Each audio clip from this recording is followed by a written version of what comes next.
आमे प्रकृत ये जो कलिंग महोत्सव होची ताको आमे विरोध करूचु एवं एठिकार जे एमएलए बा मंत्री सी खाली तांकर निजर केमती आर्थिक स्थिति बदलिबो ताकू ही करिया पई एठी गोटे महोत्सव करूचंती। महोत्सव द्वारा एठी हम पंचायत बा कलिंगनगर बासींकर कोनोसी उन्नति हबो नाही।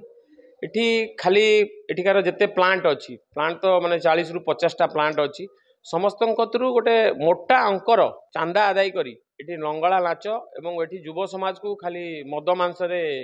खुई 7-8 दिन से हेला प्रोग्राम एठी महोत्सव ना रे महोत्सवर प्रकृत रे एठी महोत्सव बोली किछि नाही। एवं एबे सुना जाउची जे माने ए महोत्सव को हटेई की पुनी गोटे स्टील कॉन्क्लेव करिवा पई जाउचंती एवं से भी से स्टील कॉन्क्लेव माने कोन एठी कलिंगनगर रे आमे कलिंगनगर बासी हला परे धूली धुआं छडा आमे आउ किछि पाइनु धूली धुआं एवं आम पंचायत जोटी महोत्सव होउची तार मात्र 100 मीटर दूर रे मोर आदिवासी साइटा अछि जाकि माने जरी पाला तले समस्ते मुंड गंचुंती मंत्री एवं तांको बापा प्रफुल्ल गड़ाई जे कि माने सुकिंदार विश्वकर्मा बोली हमर एठी कहउचंती बाप पुओ वर्तमान निद नाही जे आगामी पंचायत एमएलए इलेक्शन टी आसुची सेणी कि ता पई महोत्सव करंतु स्टील कॉन्क्लेव करंतु बा जहा करंतु एठिकार केमती स्थानीय युवक को प्रथभ्रष्ट करिवे एठिकार जते युवक अछंती कोनोसी जगह रे स्थानीय नियुक्ति नाही कोनोसी गरीब लोकर केमती तार घर खंडे मिलिबो से दायित्व नाही एठिकार आदिवासी माने 40 वर्ष होला रहितले भी तेमान को पई पट्टा नाही। मंत्री एठिक सप्ताह रे दिथर आसंती पार्क रे बुलंती एवं सेठिकार लाइट रो केमती भलो माने हेई परिबो आ ब्लॉक रे आसंती नाही आसिले दलियो मीटिंग करती कौन सी जे कि सी आरडी मिनिस्टर अच्छा एटी मो पंचायत समस्त गाँव को संजोग कर रास्ता थिले भी आउ थर को 5 थर आम लिखित भाव में अभियोग देला पर भी से रास्ता काम होना आम ए महोत्सव को बॉयकट करूँ एवं जदि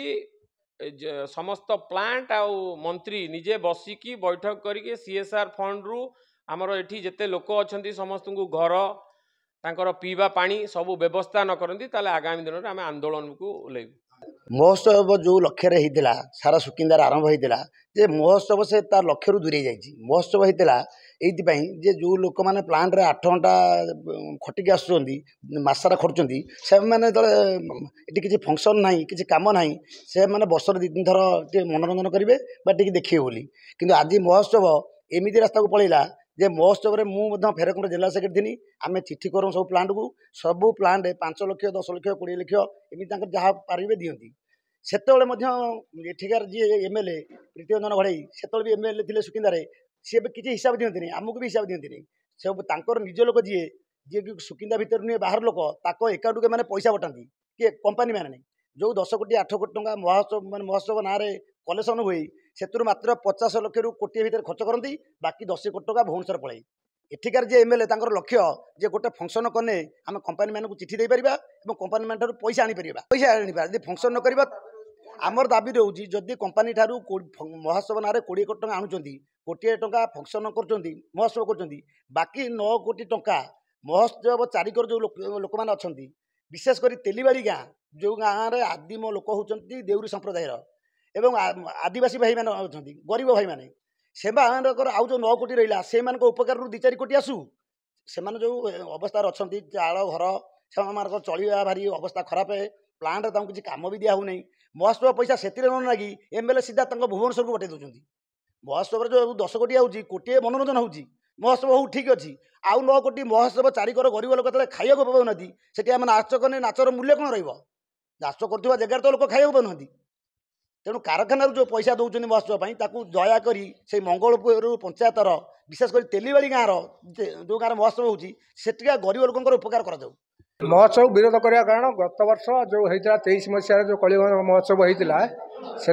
आयव्यय हिसाब आम आरटीआई एडीएम को मागिलु एडीएम आमको डायरेक्ट कहले जे एटा कौन गवर्नमेंट प्रोग्राम नुहे तेणुक आम तुमको हिसाब दे पारूँ तेणुक मोर ये पचारि अच्छी जदि एटा गवर्नमेंट प्रोग्राम नुहे ताले प्रोग्राम टी क्या स्वार्थ रोला आ पैसा कौटू आसूला से हिसाब से मागिलु आज जो कलिंग नगर